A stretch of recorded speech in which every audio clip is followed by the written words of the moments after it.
Ils sont marrants cette année, c'est difficile de deviner dès la rentrée lequel se fera arrêter pour les scouts qui leur a piqué, lequel sera incarcéré pour avoir trop dealé. Moi en bon prof, je suis préparé.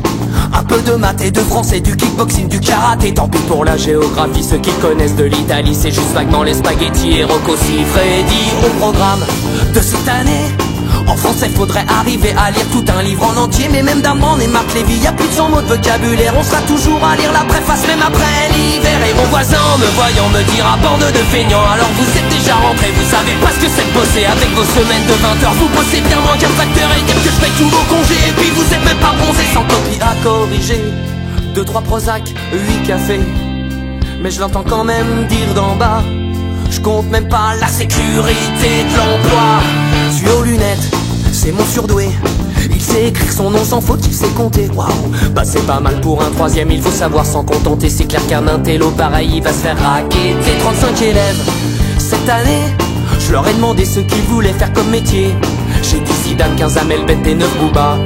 Un original qui veut faire vigiler avocat. Il a dû voir chez Courbet c'était pas mal d'être avocat si jamais t'allais en prison. Ils croient qu'ils auront leur brevet en regardant l'île de la tentation. Merci pour tout ce que fait pour eux la télévision. Et mon voisin le même qu'hier me dira bande de fonctionnaires. Alors vous êtes déjà rentrés, vous savez pas ce que c'est bosser avec vos semaines de 20 heures. Vous bossez moins qu'un contrôleur et dire que je paye pour mon gamin. Il a redoublé son CE1. Vite les bulletins à remplir, 2-3 Prozac et 8 Kir.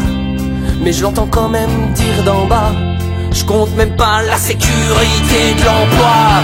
Les directives du ministère nous imposent faire des réunions plus régulières. On en fait même pour planifier les prochaines réunions, pour décider de ce qu'on peut donner sans risque comme sanction. Fini les notes, de temps en temps faut juste leur envoyer des SMS d'encouragement. L'évaluation c'est pas toi qui l'a fait, eux ils disent si t'es cool. Je préfère encore qu'ils me donnent des notes plutôt que des coups de boule. Impossible de les faire redoubler. Les pauvres chéris, faut surtout pas les perturber. Les programmes, faut les simplifier, y a trop de leçons, ça les assomme. Ils ont même proposé de donner le bac avec la prochaine PlayStation. Et mon voisin, vous le connaissez, me dira bande de surpayés. Vous foutez rien de la journée, vous devez pas être fatigué. Avec vos semaines de 20 heures, vous bossez bien moins qu'un chômeur. Et puis pas de chef et pas de rendement, c'est pas pour ce que vous faites vraiment. Les parents à rencontrer, 2-3 Prozac, 8 grands marniers.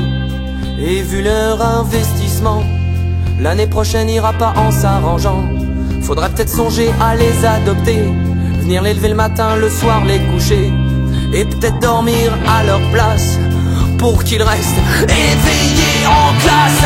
La prof de gym n'est pas venue, s'est fait agresser dans la rue. Mais bon, il avait averti, ils veulent pas le sport avant midi. Ils peuvent genre pas fumer en classe, et ça déjà c'est dégueulasse. Entre chaque tour une bière, un joint, c'est quand même pas des gros besoins. Cette fois-ci c'est décidé, mes gosses iront dans le privé. J'ai beau regarder à 2 fois, je la vois pas tant que ça, la sécurité de l'emploi.